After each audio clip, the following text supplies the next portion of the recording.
Good evening, everyone, and welcome to the Penn Newman Center. So along with our usual Newman Night guest from Penn and Drexel, I'd like to especially welcome everyone who's here from Collegium and any additional guests who are joining us for tonight's event. So my name is Sheila Hodges, and I'm the Penn president of the Newman Center, and I'm so excited to be here. So usually for our Newman Night events, it features speakers who help us in forming our faith and equipping us as missionary disciples. But however, the Annual Newman Lecture is such a gift because we're able to grow in knowledge and love of our patron and Saint John Henry Newman. So we are so excited for tonight's talk and so grateful to Collegium Institute. However, before we start this event, I would like to remind people that tomorrow is Ash Wednesday. So of course, try to observe the fasting and abstinence that the church recommends or prescribes. And we have plenty of flyers in the back. So for example, tomorrow we have a Liturgy of the Word at 8 a.m. We have another Mass at 12:05, another one at 5:30, another one at 9 p.m. So hopefully some of those times work for you all. So now on to tonight's program. So here at Newman, we are so blessed to partner with the Collegium Institute for many events and programs. I personally have been so touched by the Catholic Humanism Fellowship, and it's such a gift to Penn to have the Collegium Institute keeping the Catholic worldview alive on campus. So here to introduce tonight's lecture, we have the Collegium Executive Director, Dr. Dan Sheely.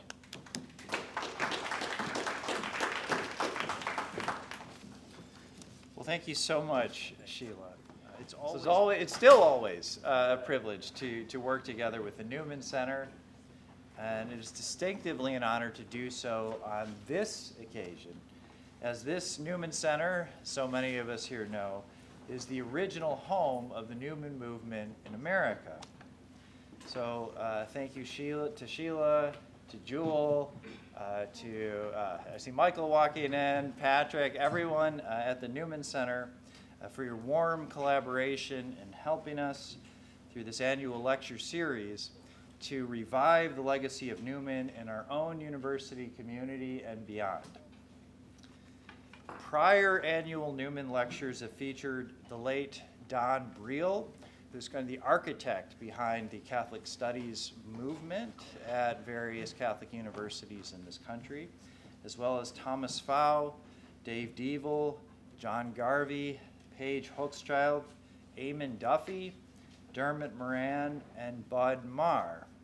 And the last of whom, by the way, was interviewed by Lisa Eschleman, a former Collegium student fellow and current teacher of this parish's RCIA program, who I think just concluded at this moment or in a few moments the RCIA class, and may be joining us later. And that interview was just featured this week on Collegium's podcast, The Wheel.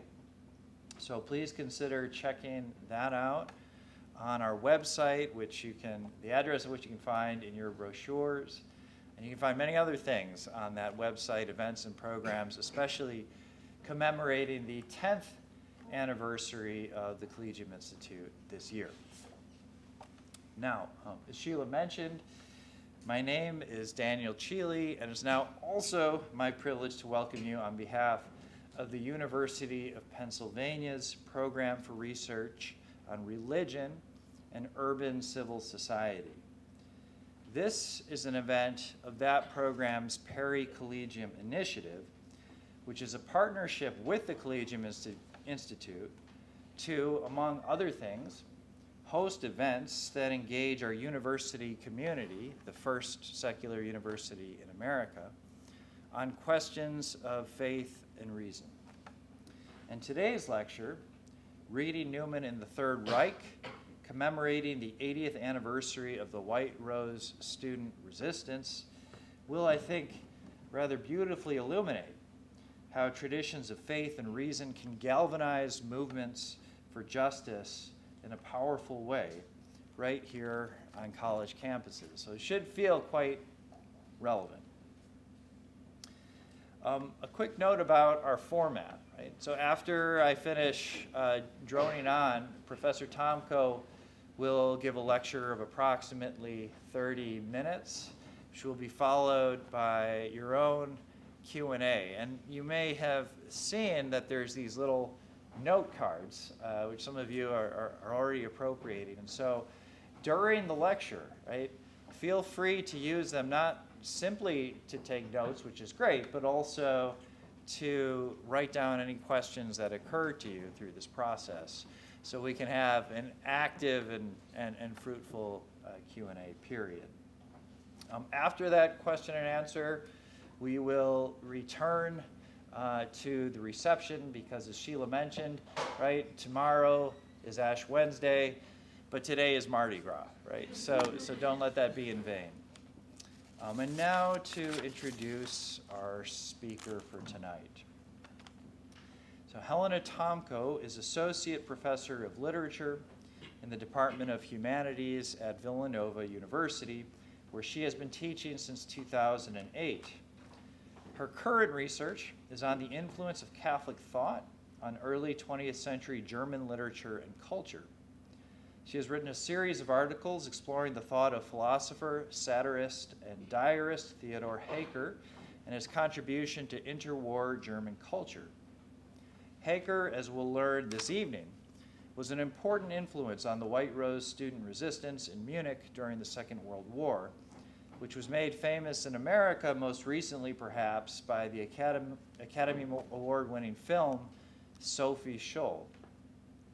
In addition to her work in German studies, Professor Tomko's scholarship and teaching contributes to the field of religion and literature more broadly. Sacramental realism is a key theological and literary concept to her work. She has recently embarked on the study of the role of humor in classic Catholic fiction. This project explores the fiction of Evelyn Waugh, Walker Percy, Muriel Spark, and J.F. Powers, among others.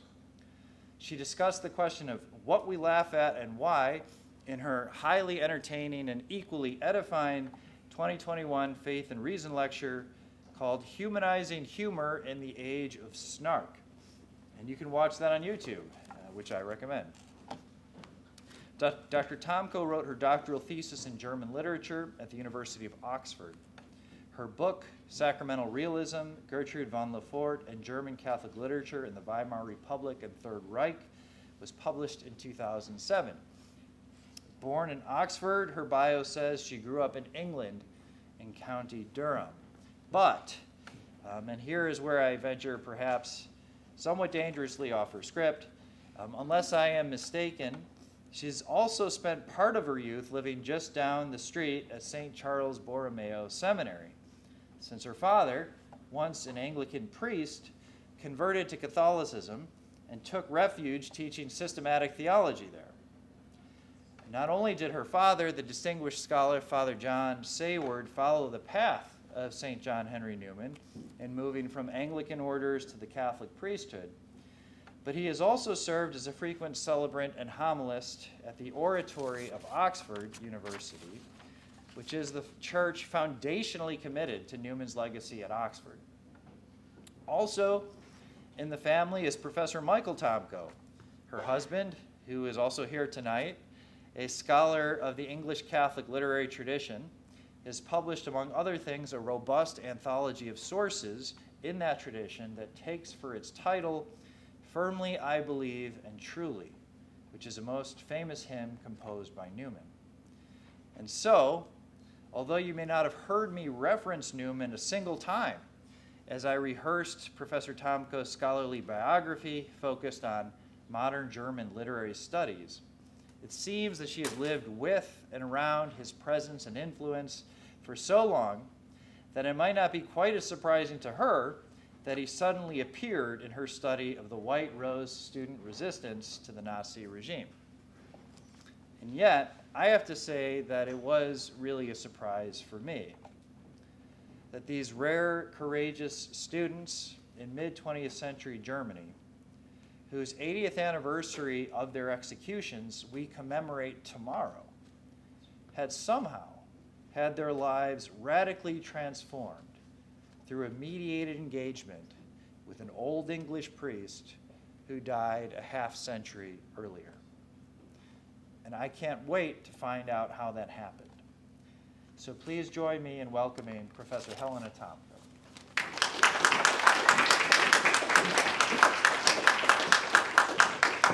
Thank you so much, Dan, and everyone at Collegium, Terence and Caroline. So lots of thanks to Collegium for the invitation to give tonight's lecture, to Dan and Terence and Caroline and Emmy and everybody involved at Collegium, and also to our hosts here at the Newman Center.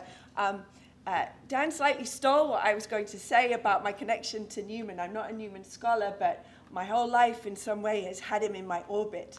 So it's a real pleasure and an honor to be giving this lecture, in this, following on from so many wonderful scholars who've given this lecture in the past. Other thing I'm going to just say as I get going, all that mention of humor, there's not going to be much of it in here tonight at all. That was probably it right there. So it's a curious coincidence that brings us here tonight for Collegium's Annual Newman Lecture on the 222nd birthday of the great Victorian saint, to commemorate the White Rose student resistance in Germany during the Third Reich. 80 years ago from tonight, what would have been Newman's 142nd birthday, 3 Munich University students sat in jail cells with only hours to live. The next day, February 22nd, 1943, Christoph Probst, Sophie Scholl, and her brother Hans Scholl would be convicted in a show trial, sentenced, and summarily executed on account of their anti-Nazi leafleting campaign. The trial and execution would illegally happen on the same day. Beheaded first was Sophie, then Christoph, then Hans, whose last words, yelled as he was led to the guillotine, are hard to forget. Long live freedom. So the story I'm going to tell today concerns how they came to be in those jail cells and suffer this death. It will be a story in which St. John Henry Cardinal Newman plays a part. The historical record of the White Rose student resistance documents young German adults mustering the courage to do what so few of their compatriots had done. Friends had huddled together after summer 1942 to write and circulate, in the name of the mysterious White Rose, 6 leaflets to rouse their compatriots out of submission to Nazism. The White Rose imagined a nationwide intellectual and moral awakening. The early leaflets advocated passive resistance. The later leaflets got edgier. They had mailed their first leaflets to unsuspecting recipients. But Hans and Sophie took it upon themselves to distribute the 6th leaflet by hand in the main building of their university on February 18th, 1943. Right before students filed into the hallways, Sophie shoved one pile of leaflets over the grand stairwell. Like white rose petals, the leaflets fell upon the students down below. Sophie's gesture was beautiful, but it was also foolhardy. A janitor deduced that she and her brother Hans were to blame. The authorship of the White Rose leaflets had been rankling the authorities since that previous summer, hence the speed with which the 3 students were tried and executed. While compelling on its own terms, the history of the White Rose also yields insights into how any resistance could come to pass under any suppressive or tyrannical regime, how contributing factors could coincide within a particular group of people to give rise to courageous opposition. Theirs is a political story of moral courage and a personal, interpersonal story of intellectual courage. The White Rose resistance grew from a shared commitment to an intellectual life, defiant of ideology and anchored in freedom. Books, friends, and mentors emboldened the White Rose students, and the writings of Newman figured large in this, as they worked out how to think and act freely in good conscience, however dark the times. I hope my presentation tonight will offer food for thought about Newman's life and about the lives of the White Rose students, but also to a certain extent about our own lives, about what the intellectual life is for, about friendship, and yes, about courage, and about how we realize our highest and best ideals. And so this is going to be a story within a story. So that we don't get lost, I'm going to split things in half. First, I'm going to look at why anyone might be reading the English Victorian Newman in Nazi Germany. This will give us some background on Newman. It will also offer insight into what it was like to read anything under a propagandist regime with its many mechanisms for controlling books and other media. In the talk's second part, we'll consider the White Rose, their intellectual itinerary of moral courage, and what their reading has to do with their resistance. Because it's impossible to do justice to the White Rose's political action, or even how they confronted unjust death, without understanding the kinds of questions they were asking, conversations they were having, and the influences they stumbled upon as they attempted to scramble out of dictatorship and war. So, part one, how Newman got to Germany. In England, Newman's influence was felt in real time, and that means Dickensian, imperial, Victorian time. It may be hard for us to imagine the theological controversy that rocked a nation as the Oxford movement, led by Newman, challenged the religious imaginations of England in the 1830s and early 1840s. An Anglican theologian and cleric at Oxford, Newman's voice resonated from the pulpit of the university church with unmatched brilliance. With a prophet's fervor, he warned against a religious and cultural drift from the truth.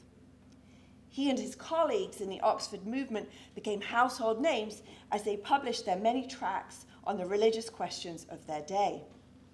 Newman famously attempted to find for Anglicanism a via media, a middle road, between the Scylla of Protestantism and the Charybdis of Roman Catholicism.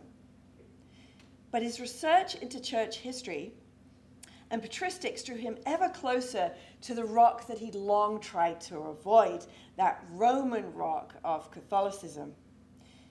Due to his prestige, wrong one. Whoa. Can I have help?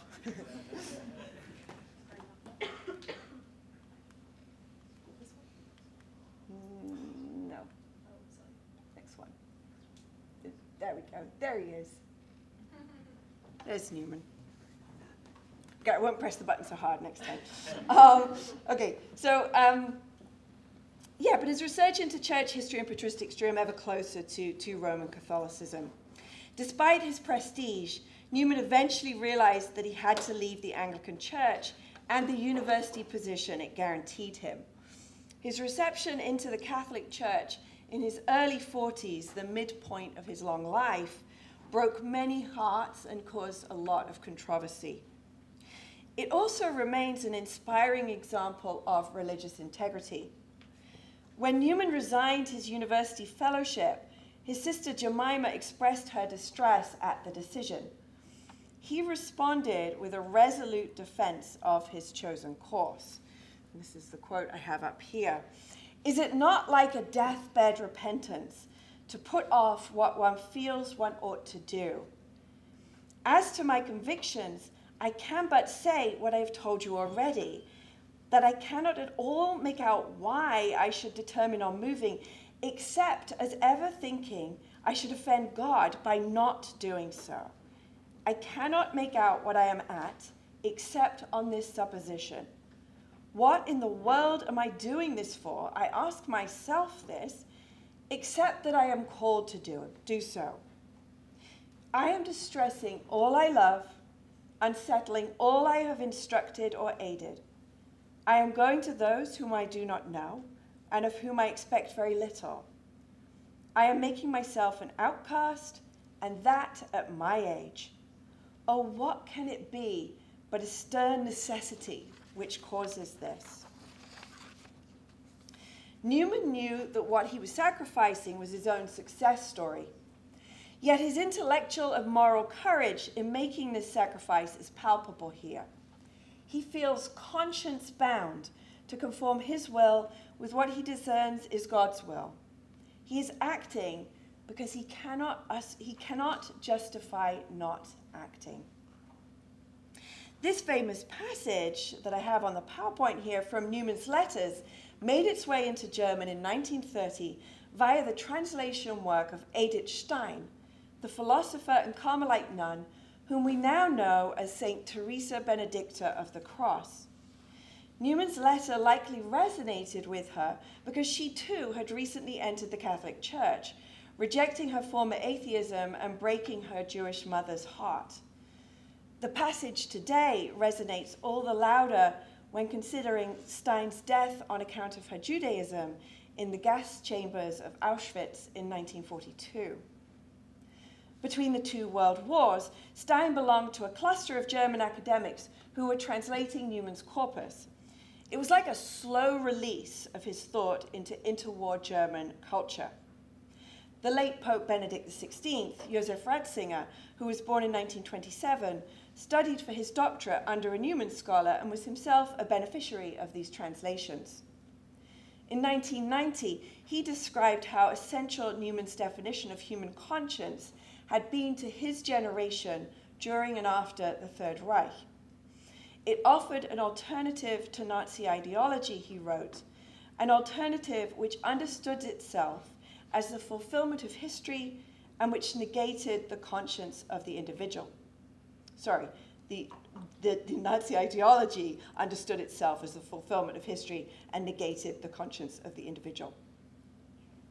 In 2010, the German pontiff presided at Newman's beatification, where he highlighted Newman's intellectual accomplishments, but also the outstanding holiness of this much-loved father of souls.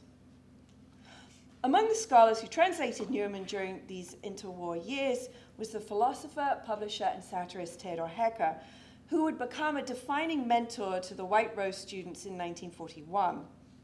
He met with them and discussed Newman with them for the last time just 2 weeks before their arrest in 1943. We can't bypass Hecker in talking about Newman and the White Rose. Like Newman and like Edith Stein, Hecker was a convert to Catholicism. And reading Newman had led to Hecker's conversion. Newman had given him powerful answers to existential and religious questions that had long overpowered him, not least a definition of truth that left room for objective reality to hold its own alongside the subjective realization of truth in each person's mind and heart. Hecker had once insisted on the primacy of subjectivity in matters of faith. Following Søren Kierkegaard, he thought that faith could only be arrived at through a leap that would land you in the existential absurdity of the religious, but never allow for certitude, for certainty. In Newman's thought, however, especially in his 1870 essay in aid of a grammar of assent, Hecker found what he termed a mature, level-headed account of certitude in matters of faith. Newman taught that we often become certain of things without needing watertight logical proofs. We get to certitude often by discerning the convergence or cumulating coincidence of many probabilities around knowledge we can trust. This account of how we come to know in matters natural and supernatural had saved Hecker from a suffocating account of human inwardness as the sole measure of truth. He hoped that by making Newman available in German for others to read, they too might find the same intellectual and religious solace that he had found.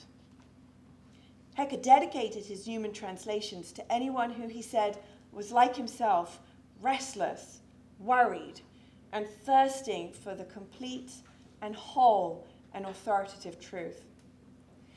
This last quote describes well Hecker's sense of relief in 1921 as he found answers to the big religious questions of his life. But inner restlessness, anxiety, and an unquenched thirst for truth also describe the interior disposition of the White Rose students 20 years later in Nazi Germany. Because what does truth look like when your childhood, your adolescence, your entire education has been hijacked by absurd racialist and nationalist ideology? How can you be certain of anything when you're in danger of not trusting anyone? How can you know you're right when you start to realize you have been so dreadfully wrong? How can you play for the right team when you've been conscripted to fight for the wrong team? How can you act freely when you're not sure you remember what freedom is? What voice can you listen to when you're confused by so many deafening voices on the radio, at the cinema, in the classroom? Hecke might have been 40 years senior than Hans and Sophie Scholl, Christoph Probst, Willy Graf, and Alex Schmorell, but he too knew the tricks that life under dictatorship played on his mind and heart. Unlike the many Jewish and other intellectuals who had to flee Germany after 1933, Hecke stayed, continuing to work at a Munich illustrated journal, nursing his terminally ill wife and raising 3 teenagers. At first, he published and lectured to university groups, much like this one, from his cautiously subversive books. But his arrest in May 1933 for an anti-Nazi article meant that he was always walking a fine line with the regime's ideologues. After 1938, he was forbidden to speak in public or to publish new works. His response to being silenced was to return to translating Newman. In 1938 and 1940, he published 2 collections of Newman's sermons, sneaking a rousing preface in his own voice into the 2nd volume. The Victorian Newman had once again become his hero and his intellectual companion. In early 1940, as the Nazis advanced their blitzkrieg and threatened to decimate the Allied forces on the beaches of northern France, Hecke turned to Newman to explain what history records as an extraordinary turn of events, the evacuation by Allied forces of Dunkirk in northern France. I'm just going to...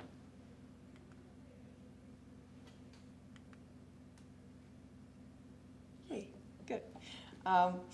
In this first year of war, the Luftwaffe seemed unstoppable.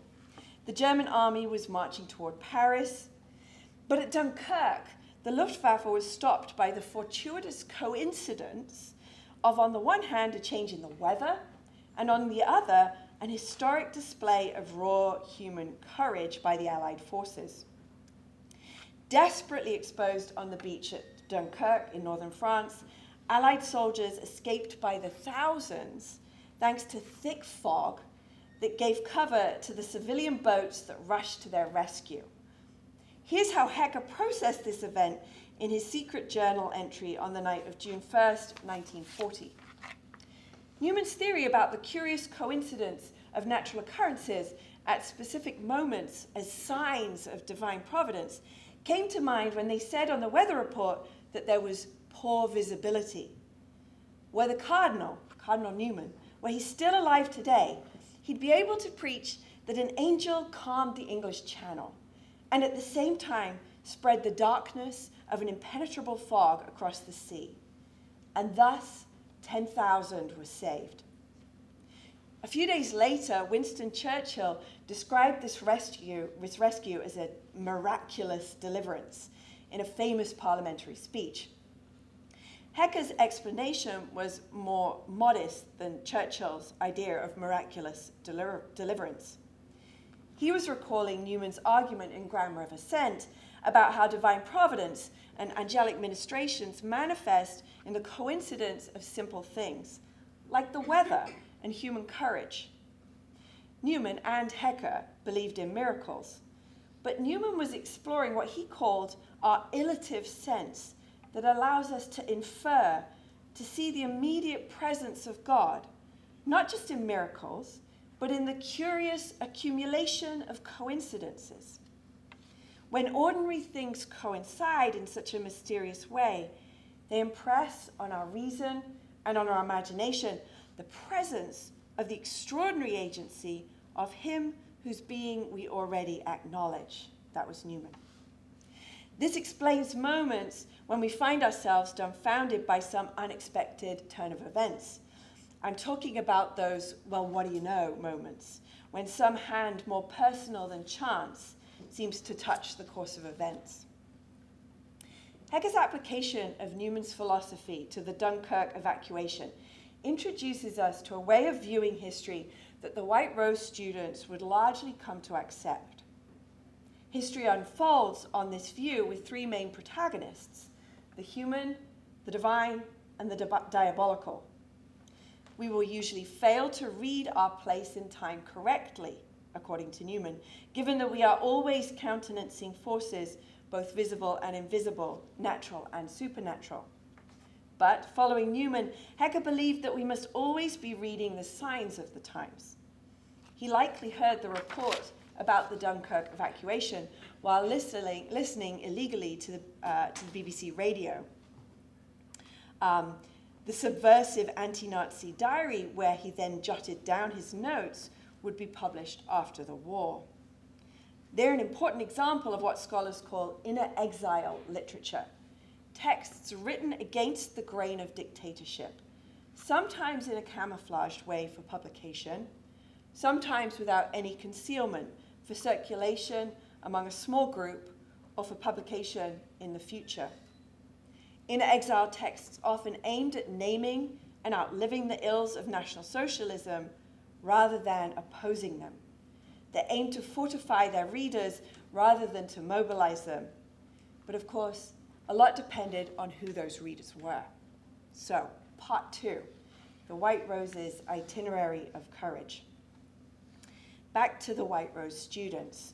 What were they up to in 1940 when Hecker wrote this note in his journal? It's bracing to learn that Hans Scholl, the most famous of the White Rose students, was part of the occupying force, the occupying German force, sweeping into France in 1940, as were Alex Schmorell and Willy Graf, who would become his White Rose collaborators by 1942. The young men were all medical students at Munich University, where they were conscripted to serve as medics in a student company. Sophie Scholl was at home in southern Germany, training to be a kindergarten teacher, writing to her soldier boyfriend about a dog he has befriended. She begs him to send her the dog, even if he ends up being stationed in England. This casual reference to a Nazi occupation of Great Britain, which never happened, offers a snapshot of these young adults' state of mind in 1940. They were probably quite naive, certainly intent on getting on with life despite the war and despite Hitler. Several of the White Rose students had been enthusiasts for National Socialism in its early years. But by 1940, they were all disaffected, and in the case of Hans Scholl and Graf, had already run afoul of the authorities. Their disaffection did not, however, mean they were intent on opposition. Hans wrote letters from France that, yes, describe his disgust at war, but they also sound touristy, as he sampled French cuisine and improved his language skills. Sophie, meanwhile, casually speculated in a letter to her boyfriend that he was more likely to get a vacation now that France was in the hands of Hitler. Because of their heroic deaths, it could be tempting to tidy up the backstory of the White Rose.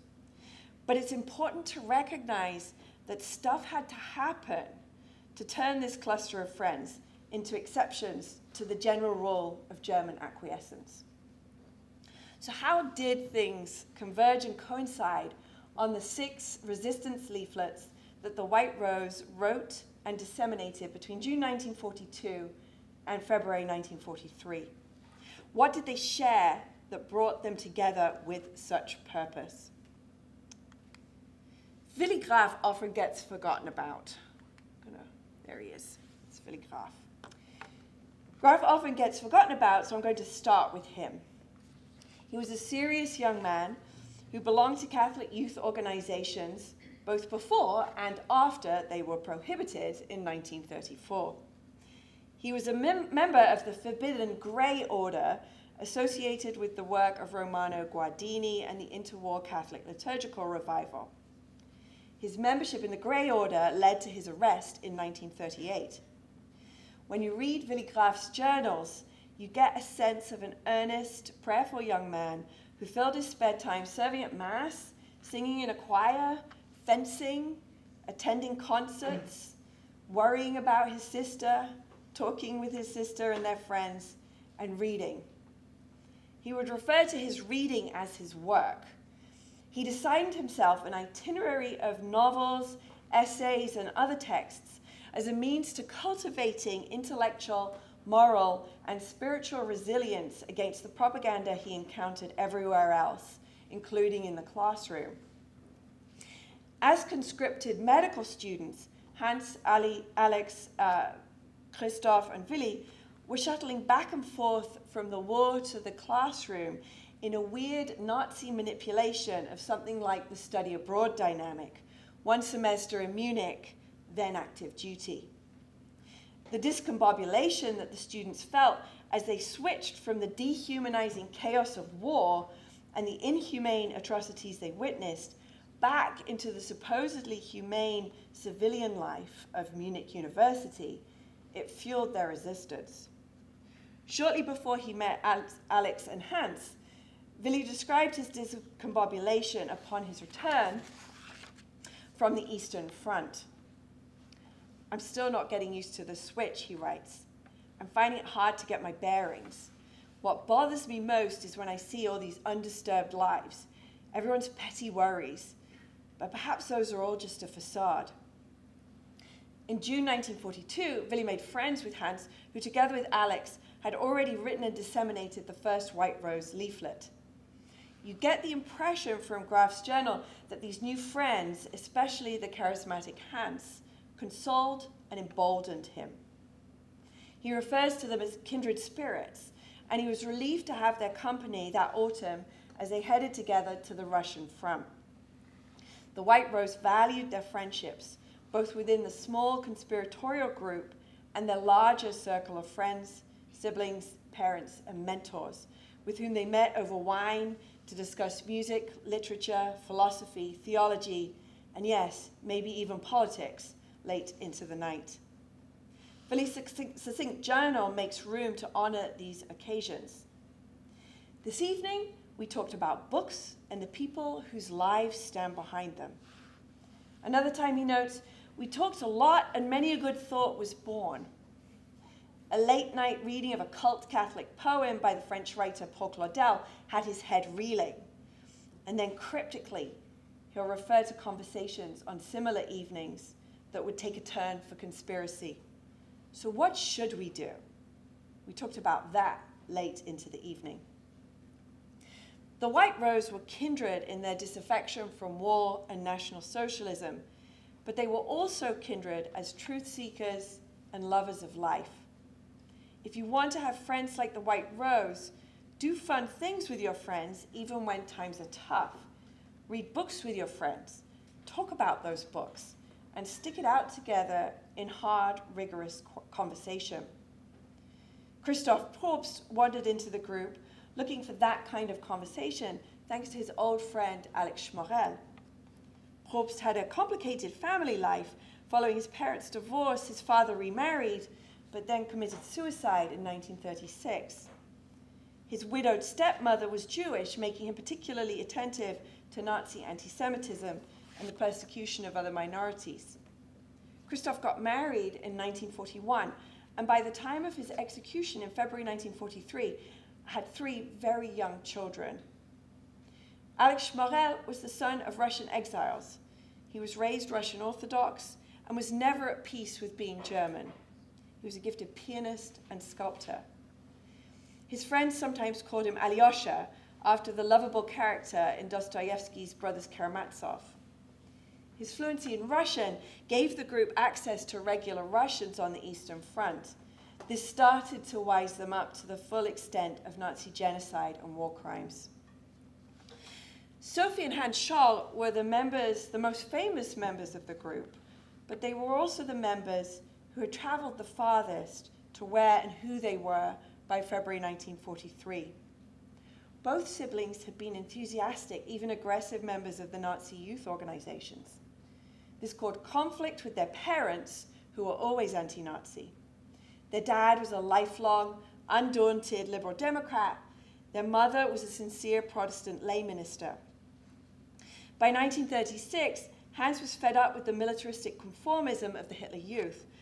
After his arrest in 1937, much of his family was held in custody. That's what the Nazis would do. They would arrest a family together with somebody they were accusing of something.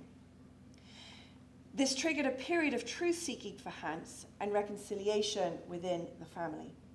Hans started reading like mad, beginning with Nietzsche, whose radical mistrust of all prevailing codes helped him to push aside the ideology that had enslaved him. He moved on to Plato's Dialogues, while Sophie, too, was reading her way out of National Socialism and, like Hans, into renewed Christian faith. When Sophie arrived in Munich to study in summer 42, she worked out that Hans and Alex were up to something. She seems to have had no hesitation in supporting them. A decisive moment in the history of the White Rose was their befriending in 1941 of an elderly Catholic publisher, Karl Muth, who gave Hans the task of organizing his private library. Muth introduced the students to his friend, Theodor Hecker, the Newman translator I was talking about a little while ago. Both men, Muth and Hecker, rank as inner exiles, who by this time was subsisting intellectually and professionally under Nazism. But their inner exile proved decisive for their new young friends' political opposition. It's quite something to picture the series of coinciding events that brought together this intergenerational group at this moment in their very different lives. The older men seemed trustworthy and probably like celebrities from better days to the students.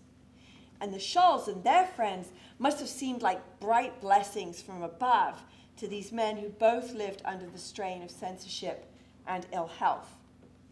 The mentoring of the White Rose by Hecker and Muth between 1941 and 1943 is a powerful example of what mentoring can be. Hans was reorganizing Karl Muth's library for him, but these relationships were also allowing him to reorganize his own mind. My next quote's going to bring back Newman. Some nice pictures of all of the people I've just been mentioning here. So this is a famous passage in Newman's Grammar of Assent, where he describes how we learn from others and from books, which is exactly what the White Rose were doing.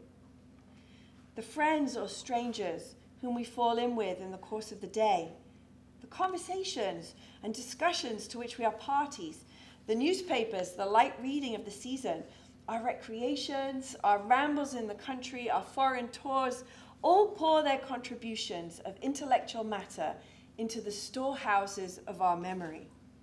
These informations, thus received with a spontaneous assent, constitute the furniture of the mind and make the difference between its civilized condition and a state of nature. The Victorian Newman, writing in the 19th century, is simply describing how we assent to what we experience. But his words fit the White Rose very well. They'd been moving about in a world of propaganda where the furniture of the mind has been fixed and manipulated. But Hans and his friends were now defiantly seeking different conversations, attending different parties, reading different books, hiking and skiing with kindred spirits, desperate to salvage the furniture of their own minds. As they dialogued about faith and reason, literature and art, they arrived at the questions that percolate in their illegal leaflets. What is a just state? What is justice? What is tyranny? What is freedom? What can the human intellect aspire to? Why do bad things happen? Why would a good God let an evil like National Socialism take hold and do its worst? While many forces combined to embolden the White Rose, when you go to the intellectual heart of their resistance, you'll find traces of Newman all around, mediated to them through their mentors, through their reading, through their conversation. In January 1942, several of the students attended a reading Hecker gave from his 1940 translation of Newman's sermons. Hecker's fervent postscript to this volume likely resonated with them, embarked as they were already on their defiant intellectual itinerary. Don't worry, Hecker reassured, about the gravity and difficulty of these sermons, Newman's sermons. You'll get through it. It's not your fault, Hecker wrote, that an entire era is guilty of having forgotten how to catechize you. Theological truths of faith don't just sink into a child's intellect, but require the daring and awestruck collaborative thinking of youthful intellects together with the responsible work of mature intellects. Newman's vision summons his readers, writes Hecker, to activate all their natural intellectual powers, reason, as well as feeling, will, and love. This is a strange postscript to a book of homilies.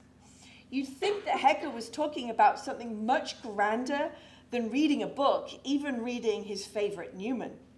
You'd think, from Hecker's tone, that world history depended on the courage with which you pick up and read this book of homilies. Here, my friends, is a classic example of the nudge-wink method of inner exile discourse. He's assuming he will have readers who are looking for meaning between the lines, and he's inviting them to find it there in his text and in Newman's text. We know that Sophie loved Newman's sermons. They're present in her last correspondence with her boyfriend Fritz. He was reading Newman's sermons she'd given him before he left for war, and he would give her parents a different volume of Hecker's Newman translations after Sophie's execution. When she gave a volume of Newman to another friend, she apparently told her that a wonderful world was awaiting her between the pages. We know that Hecker read to the White Rose students from his Newman-inflected book, The Christian History, in July 42, the night before Hans and Alex wrote their fourth leaflet. He discussed Newman's 4 Advent sermons on the Antichrist with them in December 1942 at a particularly tense gathering. Hecker read them excerpts from Newman's favorite account of conscience in Grammar of Assent just 2 weeks before Sophie fatefully shoved that pile of leaflets over the balustrade at the university. So I'm going to conclude this evening by noting 3 particular traces of Newman in the White Rose leaflets. These traces correspond to my Newman focus on the White Rose this evening. And I'm not just cherry picking because it's Newman's birthday. No, these Newman traces illuminate the ethos of the White Rose's anti-Nazism with such clarity that you can't unsee them once you've seen them. The White Rose students were not Newman experts, but his presence was real and formative in the intellectual world they had chosen to inhabit and that was propelling their resistance. So, my first trace of Newman in their leaflets. This one recalls Hecker's fervent 1940 postscript to Newman's sermons, where he quotes Newman's account of the human mind firing on all cylinders. The Christian life, says Newman, gives exercise to the whole mind of man, to our highest and most subtle reason, as well as to our feelings, affections, imagination, and conscience.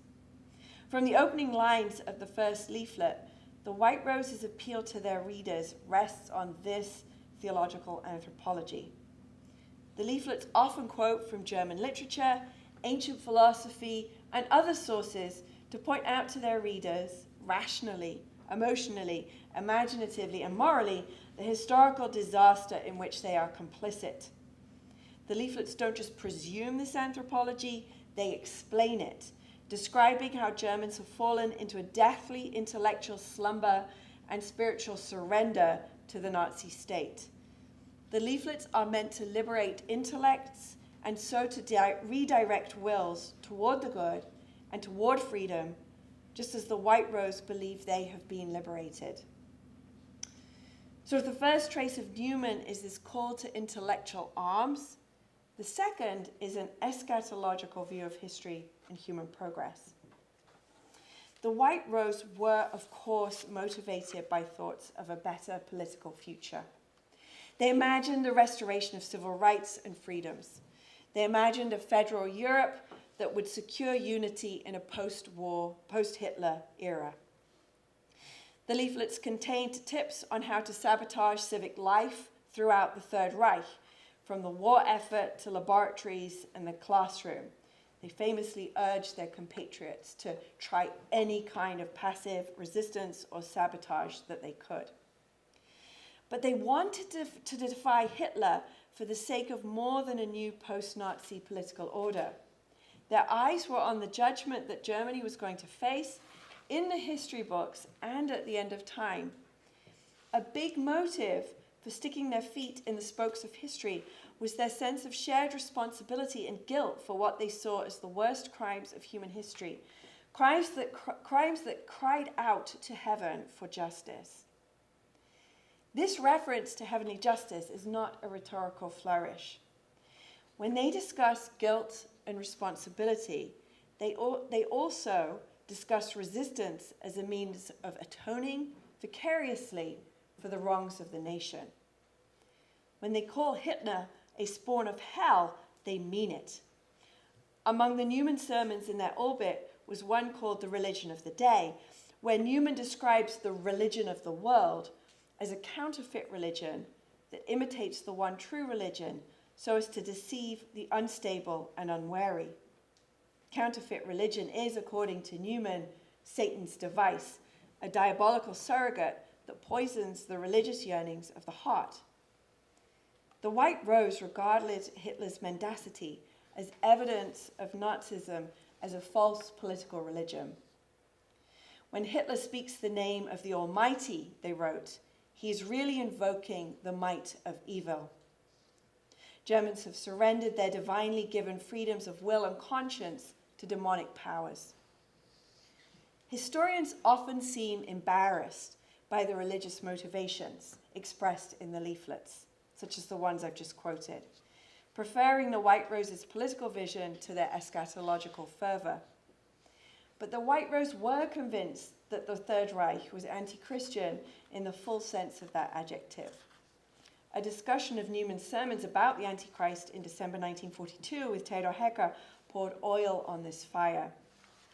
Newman's description of a prophetic, Christological pattern to history had helped them to name the evils of Nazism and given them a biblical imperative to act against it. My third and final, but perhaps most important trace of Newman in the White Rose leaflets is his famous definition of conscience. In the book I've referenced several times this evening, An Essay in Aid of a Grammar of Assent, the least helpful title ever given to a book. I did make you laugh, good. Newman offers a beautifully written encomium to this mysterious facet of our nature. What is conscience? Newman thinks we all know pretty well what it is without too much help. Conscience, he believes, has a legitimate though distinct place among our mental acts.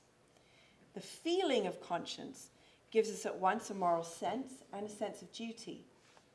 He points out that we experience tugs of conscience, like a voice speaking to us, or a presence that we possess within of external admonition. A presence that can be likened only to the presence of another person. This presence is so intimate to us that we cannot expunge it. Conscience is a personal guide, he writes, and I use it because I must use myself. I am as little able to think by any mind but my own as to breathe with another's lungs. Conscience strikes us with emotions of shame and approval, akin only to the emotions we experience before another human being whom we have failed or pleased. Who is it that we see in solitude, in darkness, in the hidden chambers of our heart, he asks.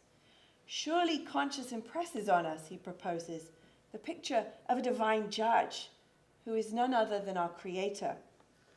For conscience does not sanction a personalized moral code, but, he writes, it dimly discerns a sanction higher than self.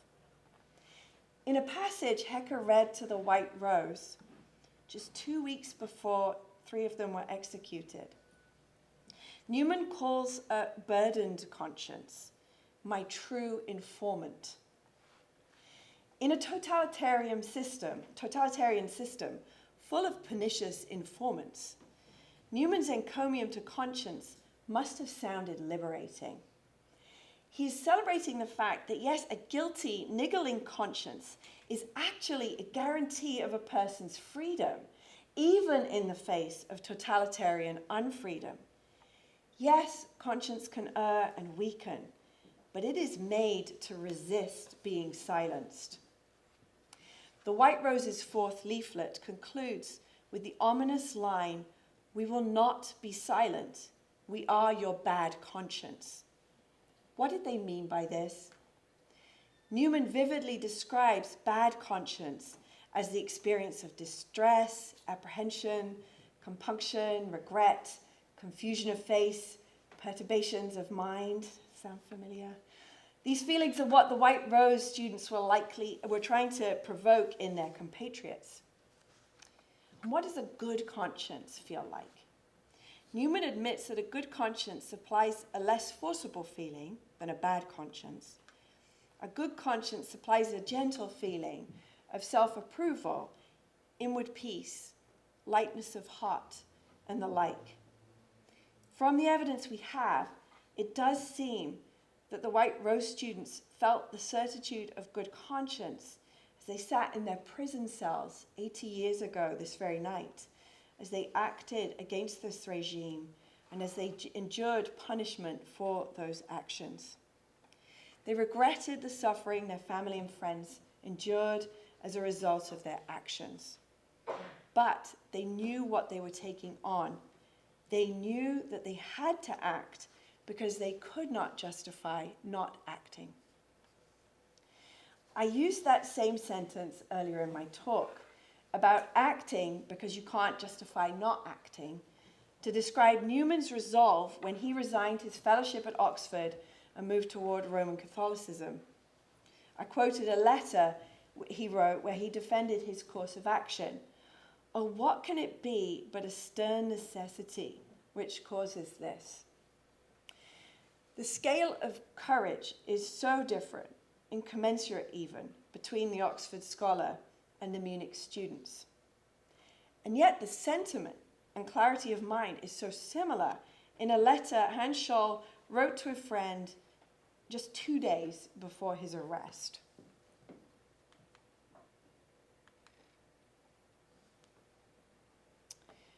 I'll give the last word to Scholl, who speaks here like a man alive, confident in his vocation and purpose, a man acting with a good conscience, whose dictates he understands and will not ignore. This is just 2 days before he would be arrested. "But because I have chosen this danger myself, I must freely, without bond, head toward where I want it to be. I've already taken many mistaken paths, and I know it. Chasms cleave open, and deepest night surrounds my searching heart. But I press on, regardless. How great are the words of Claudel. Life is a great adventure toward the light." That's it.